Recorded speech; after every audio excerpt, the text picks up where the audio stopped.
আজকে আমরা যেটা নিয়ে ডিসকাস করব সেটি হচ্ছে চেঞ্জিং সেন্টেন্স। আজকে সবাই ভালো আছেন?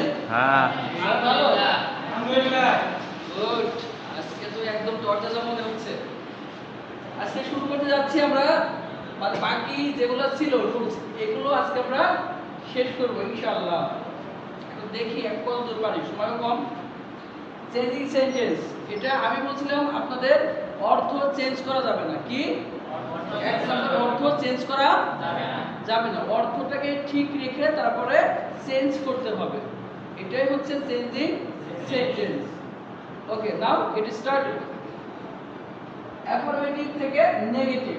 আমার আজকে শিখবো 7 নাম্বার রুল। 7, 8, 9, 10, ঠিক আছে, এগুলো শিখে ফেলবো। প্রথমে এখানে 7 নাম্বার যেটা আছে সেটি হচ্ছে both ডট ডট এন্ড। এখানে ডট ডট এই জন্যই কারণ এখানে কিছু একটা বসবে, ঠিক আছে। both ডট ডট এন্ড এটা যদি থাকে আমার নেগেটিভ করার সময় কি হবে? not only dot dot but also। এটা আমরা শিখব। এক্সাম্পল, এখানে লক্ষ্য করেন both Rahim and Karim will help you। তার মানে কি রহিম এবং করিম উভয়ই আপনাকে সাহায্য করবে, তাই না? মানে এরা দুইজনে একসাথে আপনাকে সাহায্য করবে। ক্লিয়ার বিষয়টা? আচ্ছা, এখন এটা আমাকে চেঞ্জ করতে হবে কিসে? নেগেটিভে, তাই না?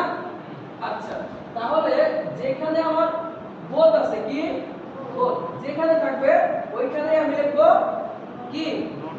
কি লিখবো? Not only. তারপর সাবজেক্ট কি আছে? রহিম আছে। কি আছে? রহিমের পরে আবার কি আছে? এন্ড আছে। এন্ড থাকলে কি হবে? But also. তারপরে আর কোনো চেঞ্জ হবে না, তারপরে যা আছে তাই। ঠিক আছে বিষয়টা? আচ্ছা, এখানে শুধু রহিমই নয়, করিমও আপনাকে সাহায্য করবে। শুধু রহিমই নয়, করিম আপনাকে সাহায্য করবে।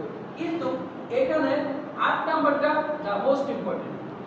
অনেক সময় 8 নাম্বারটা থাকে পরীক্ষায়, এটা তো একদম সহজ গেল, কিন্তু এন্ড থাকলে সম্পূর্ণ মাথা ঘুরতে যায়, আমরা ধরতে পারি না যে কি হবে। শুধু এন্ড, আগে ছিল বোথ ডট ডট এন্ড, কিন্তু এখন আছে কি? শুধু এন্ড। এই এন্ড মানে কি? এন্ড মানে যে কোনো দুটিকে যুক্ত করবে, কথা ঠিক কি না? এই এন্ড যদি থাকে যে কোনো দুটি জিনিসকে সংযুক্ত করবে। তাহলে হি এন্ড শি, কি আছে? হি এন্ড শি। এখানে এন্ড যুক্ত করেছে দুটি সাবজেক্টকে, সে দুটি কি? শি আর হি, তাই না বিষয়টা? এন্ড কিন্তু যুক্ত করছে এই দুইটাকে, হি এবং শি। আচ্ছা, he and she are in the class 10। আচ্ছা, সে এবং সে কি? এটা দশম শ্রেণীতে পড়ে, এটা দশম শ্রেণীতে পড়ে। আচ্ছা, তাহলে আমার এইখানে কি করতে হবে?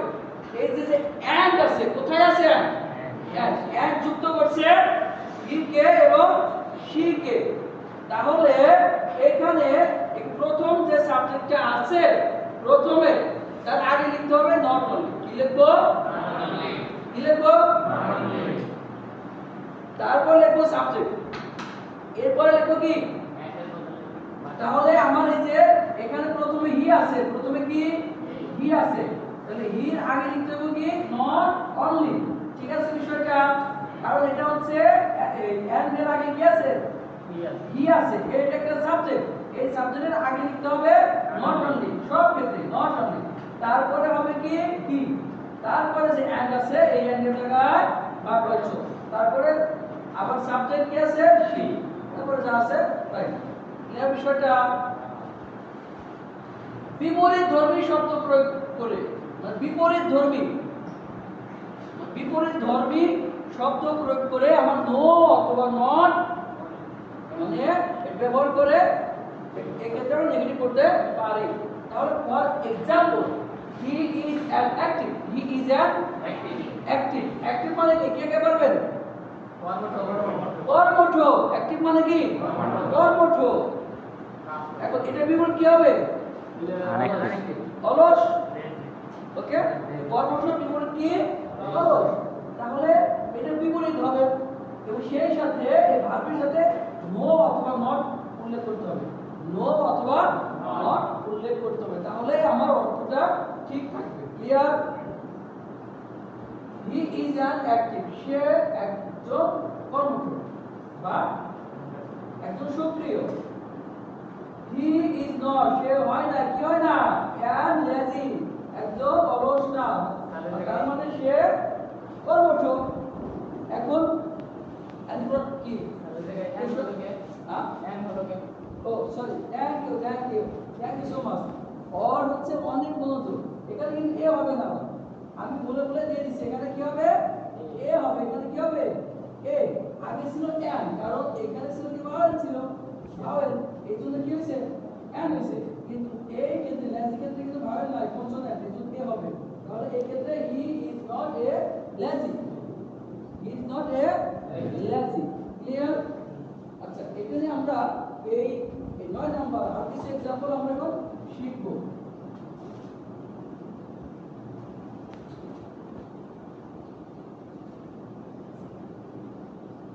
আচ্ছা, 9 নাম্বারটা হচ্ছে অনেক প্র্যাকটিস করতে হবে।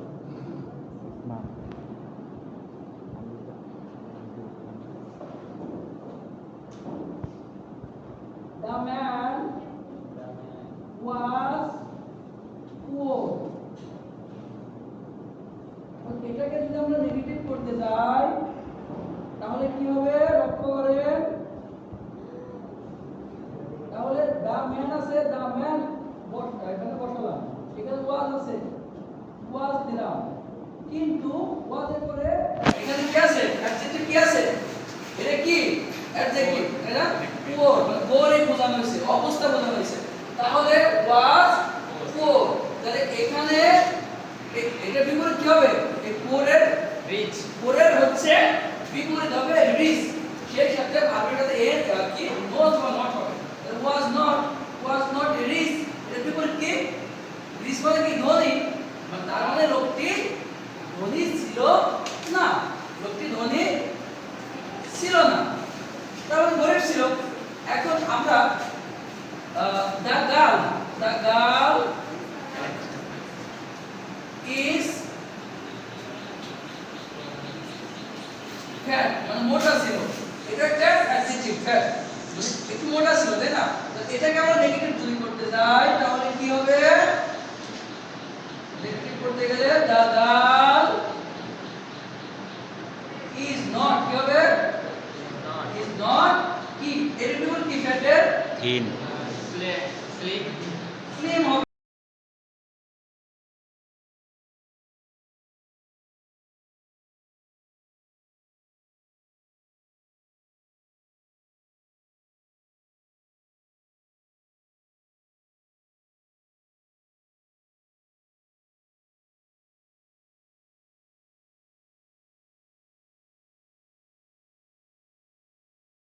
I have no a few money, আমার কাছে অল্প কিছু টাকা নেই বা আমার কাছে সামান্য টাকা নেই।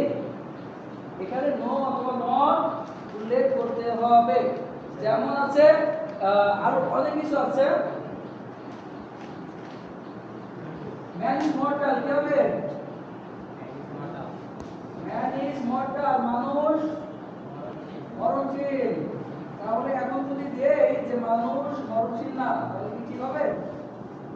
man is not immortal not হবে, ম্যান ইজ নট ইমমর্টাল, কি হবে? ইমমর্টাল, মানুষ অমর নয়। ঠিক আছে? যেমন E number, always remember me, always remember me, সর্বদা আমাকে মনে রেখো। রিমেম্বার মি, সর্বদা আমাকে মনে রেখো। এখন এটাকে নেগেটিভ করলে কি হবে? নেভার, অলওয়েজ থেকে কি হবে? নেভার ফরগেট মি, আমাকে কখনো ভুলে যেও না, তার মানে মনে রাখতে বলতেছে।